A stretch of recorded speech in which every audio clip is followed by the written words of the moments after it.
Kia ora whanau, and welcome to the first of a series of podcasts that we're doing. I'm Paul Fenton, with me is Henry Clayton. Good to have Henry here. We've made the joke that this isn't the Paul Henry show, but we do need a name for this series that we're going to run, so we're keen to hear any responses or ideas you might have about that. This kind of came about because we recognised the need to give people some really simple sort of instructional stuff around stuff that they need to know. And we thought, instead of creating a module, an online module, or creating a video series where you've got to sit there and listen to someone narrate for half an hour, we thought we'd just have a conversation around some of the kind of things that you really need to know as a frontline compliance and regulatory practitioner. Today we're going to talk about natural justice.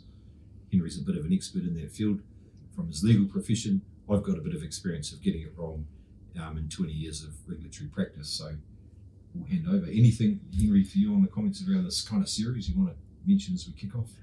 Yeah, the idea is that we talk about stuff that we think you should know, and hopefully it's engaging and interesting, so we welcome your feedback, and we'll get into it today with natural justice. Yeah, awesome. Hey, I forgot to mention too, at the end of this video we're going to put up an email address that you can send any sort of questions or comments that you might have, so that we can answer those as you work your way through this series of podcasts.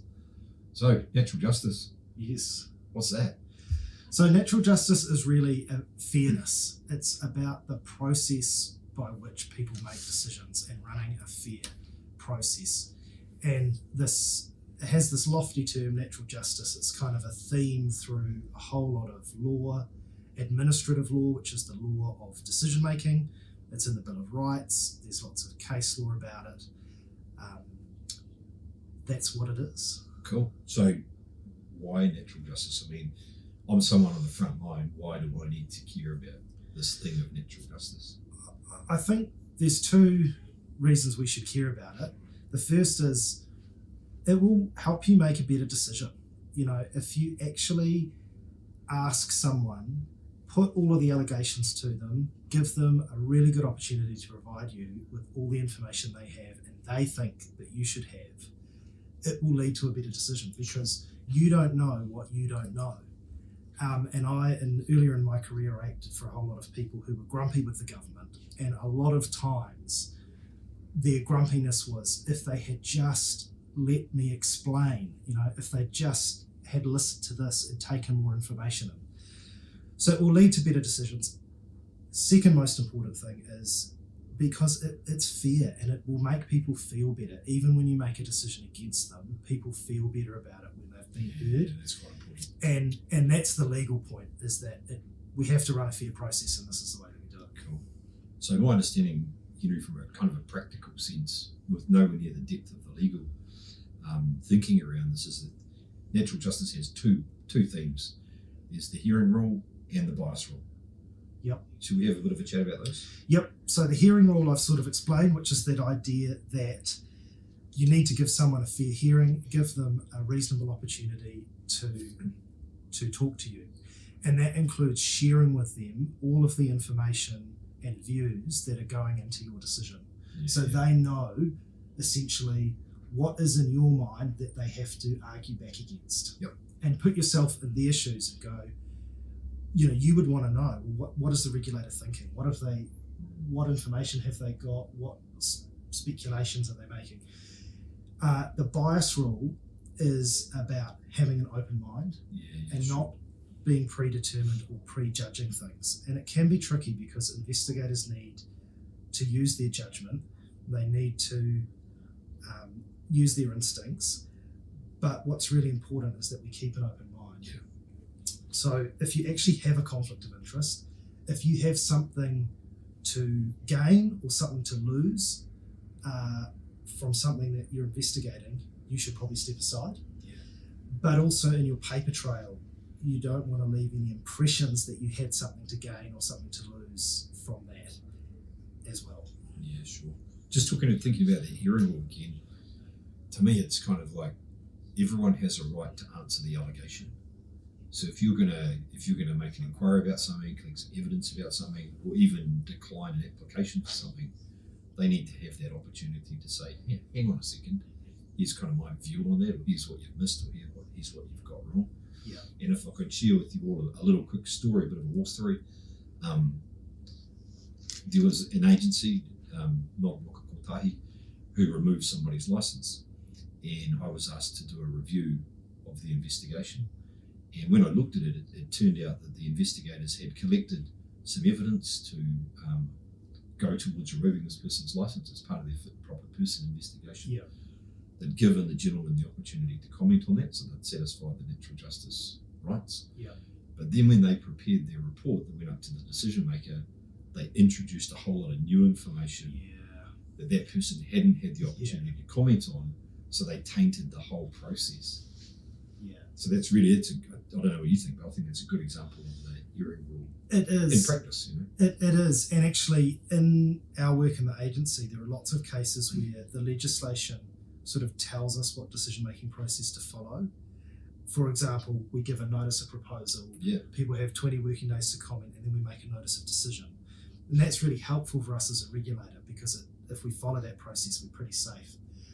But within that, we still have to apply those principles. And if new information comes in after you've published that notice of proposal, you really need to go back, give it to the person, and reset the clock. Yeah, it's good. And it can be really annoying, and you can look for ways to convince yourself you don't need to do it, but really you need to do it. Yeah.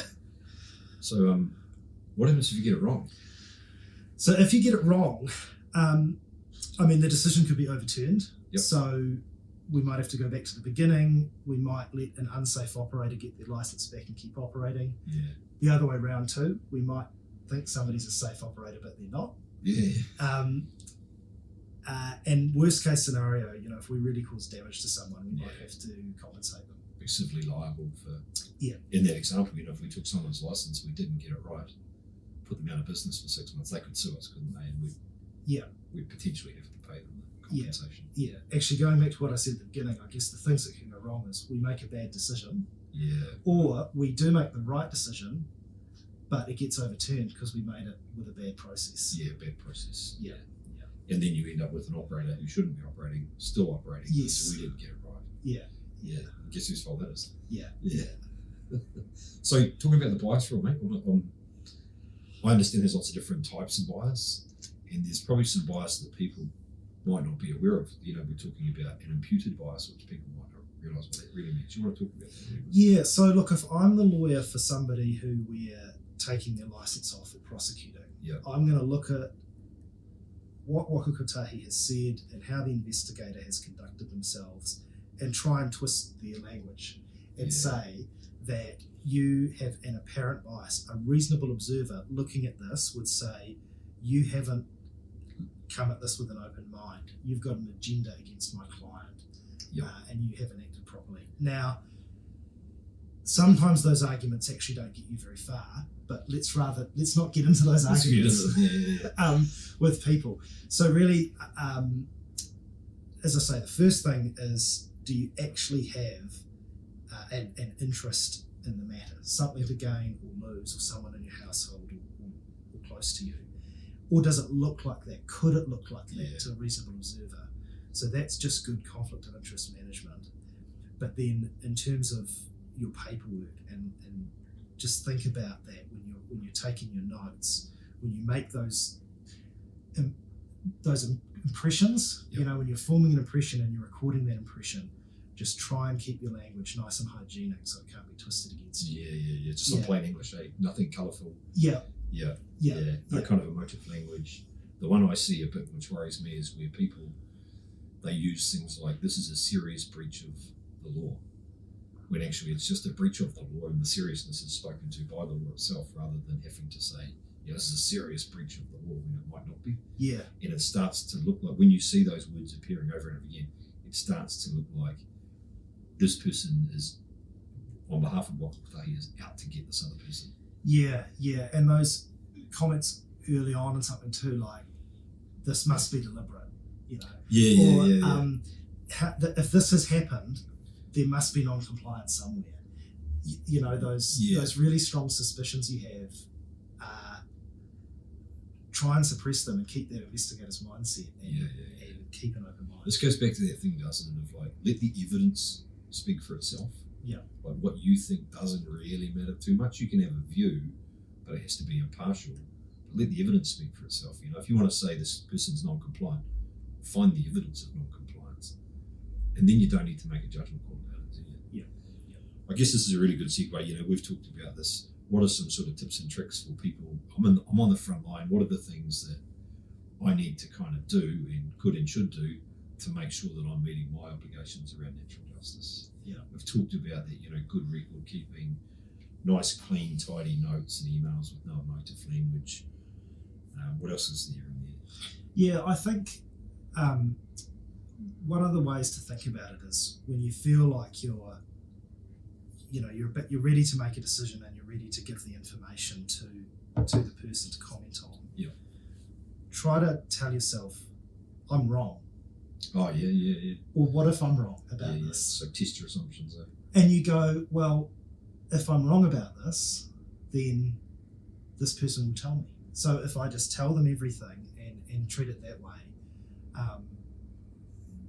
if you are wrong but they haven't taken that opportunity and they haven't corrected it, you'll be fine. So it's really your opportunity to them to test what you've come to. Test your thinking. So I think that's the kind of the tip, is to have that mindset of course you're really confident in your work, but to go, but what if I'm wrong? What if I'm wrong? And be open to that, without it being a personal thing. That's right. Yeah. And as I say, working with people grumpy at government in lots of contexts, I sometimes wonder if we just had something flash on our screen every now and then that said, hey, great work, but what if you're wrong? That would change the way a whole lot of things play out.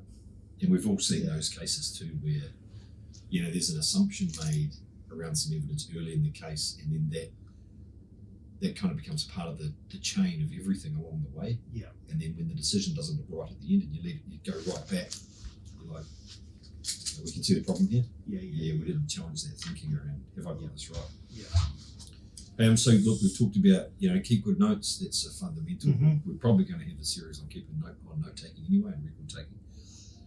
I really like that stuff around no emotive language, no colourful language. Just keep it clean and let the evidence speak for itself. You don't need to make the judgment call. If the evidence shows non-compliance, that's what the evidence shows. Yeah. We've also, I'm just mindful too, mate, that we've talked about this in the context of investigating, but this applies to everybody working in Waka Kotahi. With everything we do, we can't escape our obligation. That's right. So applications that come in for a new license or exemption, and we're not investigating, we're just looking at the information that the applicant has given us. We still, if we're not going to make the decision that they expect us to, we need to give them an opportunity to comment. They might go, I didn't know you were interested in that. I can give you a whole lot of information that'll satisfy you that that's fine. Yeah. So that's right. It does apply in every context. If we're making a decision that isn't the decision someone's hoping for, give them a fair hearing, give them a chance to comment. Yeah, cool. And one of the things we should talk about is we've got Te Aku Te Maia, and that's got some principles in it that we have to aim for. One of those for me is we're evidence-based. And to me, that's where natural justice really kind of slots in, doesn't it? Yes, and also for me, it's that Te Ao Māori principle of manaakitanga, where we treat people, it's about how we treat people, and we treat them fairly, and we treat them, with kindness and compassion. Yeah. And when we're making decisions they don't like, the way to treat them with compassion is to just follow the natural justice principles. Yeah, cool. I've never thought about it that way. That's good. I like that little insight there. I was thinking, we're focused on risk, we're focused on harm, prevention, and that's more about focusing on outcomes rather than focusing on the person. Yeah. We talked before about not being seen to pick on someone as being biased, but that's a real challenge, isn't it? When you're in a regulatory role, there's nothing wrong with exercising your responsibilities well. If someone deserves the full attention of the regulator, then they should get it. But the bias you need to be mindful of is, am I just giving this operator my full attention because every time I look at them I'm finding bad stuff, while in the meantime a whole lot of worse stuff is going on that I'm blind to. Yeah. So challenges we have, but all pretty straightforward. Follow Henry's simple advice there. Keep good records, make good, clean notes, no emotive language. Let the evidence speak for itself, and test your thinking all the time. Like, what am I wrong? What if I've got this wrong? Could this be wrong? You know? Yeah. You don't know what you don't know. What else, other information might they be able to give me that could change your mind? Yeah, and I really love the fact, Henry, that you've talked about this through the lens of the Te Māori principle of manaakitanga. Yeah. And just respecting people and caring for people and being fair and doing the right thing by them. Yeah. All right. Anything else? Closing comments or anything? Thanks for listening. If we've still got you, thanks for listening, and we hope that was helpful. Hope that was useful stuff. Yeah, we've got no idea what we're doing next, but we've got a whole catalogue of things that we want to talk to you about. So I'm hoping it'll be Henry and I, and we might wheel in some subject matter experts for particular topics. But thank you very much. And at the end of this, there's going to be an email address. You can send any comments, feedback, or questions that you might have. Ka kite ana whānau.